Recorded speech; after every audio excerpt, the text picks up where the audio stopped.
We look to science as some sort of absolute truth and a story that's already been written. But the reality is that science is a story told in installments, and every new chapter oftentimes refines or completely changes what has come before. This intellectual pendulum swing, and it's swinging towards the idea of holism and looking at how an entire system works together. Whereas you see the doctors began to look at how each individual cell works, and they got down to the cellular level. That's all been done for 100 years. Great, we understand it a lot. But we don't understand how the cells talk to each other and how they deal with information. When I was 15 years old, I had a very serious motorcycle accident. I was on a motorcycle I shouldn't have been on, and we were hit by a car that caused a very serious wound in my leg. Ended up with 66 stitches. At the point of impact, I clearly remember having an out-of-body experience where my consciousness watched my body tumbling through the air and ultimately landing. And it was sort of shocking to me when I kind of came back into the body. That said to me that perhaps my consciousness isn't just in my brain, but that it is imbued with more quality than that. And then as I was facing a very serious outcome, they talked about the possibility of having to amputate part of my leg. I remember laying with a cast from my hip down to my ankle and thinking about how to rally my immune system through my thoughts such that I could promote healing in my leg. And so I would lay on the couch and I would visualize my immune system, and I could feel it tingling. I could feel the healing happening in my leg. And I didn't come from a medical family. I have no idea at all where this idea came from. But somehow it was noetic. It came directly to me that that was what I needed to do.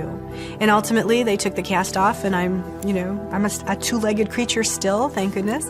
And so I think that there was something about, my own personal experience with that healing, that there was something about recognizing that my mind was important to my body, and my body was important to my mind, that I just knew intuitively. Mind, intention, belief. Can these factors influence healing? If you think you have an incurable disease, if you think it yourself, you are right. If you think your problem is curable, then you are also right. It all depends on your intention. When you think about intention, what is intention? And how does intention play a role in healing? Intention plays a role when you think about how our thoughts and our emotions and our cognitions influence our immune system and our endocrine system. And we know that this happens. We know that people who feel a tremendous amount of stress, for example, have a diminished capacity in terms of their immune system's functioning. It's been discovered in the laboratory over the last 15 or 20 years, for example, that intention does have physical effects. So, for example, we recently conducted a study where we recruited couples, one of whom had cancer. And we took the partner of the cancer patient and we trained them in what we call the compassionate intention program. And so they were invited in to participate in a training program. A lot of it had to do with meditation. It had to do with heart opening. It had to do with subtle energies. And we took them through this training program, and then we asked them to go home and continue to practice this intervention for 8 weeks. We brought them back and we put them in our laboratory, and we monitored the patient in one room. And we put them in a 2,000-pound electromagnetically shielded room so that there was no possibility of electromagnetic fields or the partner of the cancer patient talking to them on their radio or on their cell phone and saying, okay, breathe deeply now. We could rule out any of those kind of conventional explanations. Meanwhile, the partner who'd gone through the training program sat in another room and watched the image of their loved one on a closed-circuit television screen.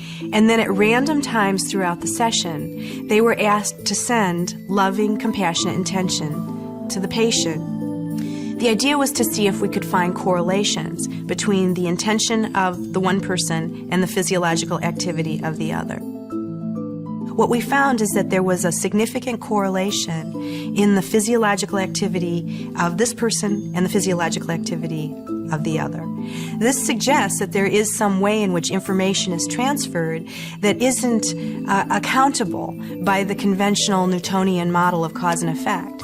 You know, the partner of the cancer patient wasn't coming in and whispering in their partner's ear, "Calm down now." You know, quite the contrary. They were at a distance and there was no way that the two people knew when this kind of interaction was happening, and yet it happened.